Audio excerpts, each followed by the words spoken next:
Syedaralun, Pekan Olahraga Aceh atau PORA ke-14 TPD resmi dibuka oleh PJ Gubernur Aceh Ahmad Marzuki pada Sabtu 10 Desember 2022 yang diikuti oleh 23 kontingen.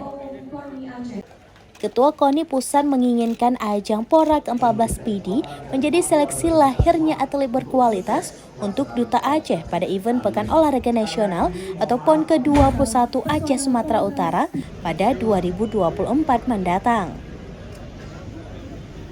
Wakil Ketua Umum 1 Bidang Pembinaan Prestasi KONI Pusat, Majen TNI Purnawirawan Surwano dalam keterangan pers pada Sabtu 10 Desember 2022, usai pembukaan PORA ke-14 di lapangan bola kaki Blampase, Kecamatan Kota Sigli PD, mengatakan momen event olahraga 4 tahunan Aceh ini menjadi ajang seleksi bagi segenap atlet Aceh dalam mengharumkan nama daerah.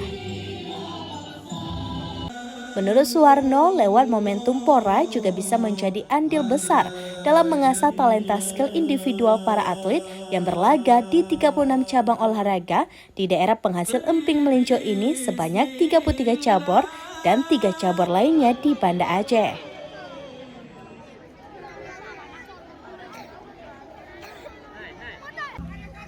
Selain itu, Suwarno juga menyinggung terhadap sejumlah venue yang belum tuntas, yang saat ini masih dalam tahap penyelesaian, tentunya menjadi pertimbangan utama guna dipersiapkan untuk PON 2024.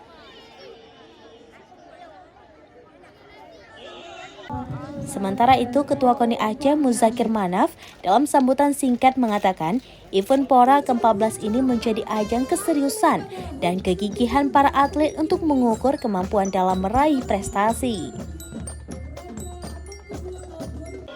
Karenanya, PON 21 yang direncanakan pada 29 September 2024 mendatang menjadi fokus bersama untuk dimanfaatkan para atlet yang lolos seleksi pada ajang ini, sehingga hal ini menjadi ajang yang mengharumkan nama Aceh di tingkat nasional nantinya.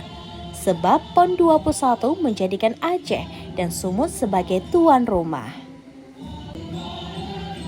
Dari PD, Idris Ismail, serambinews.com.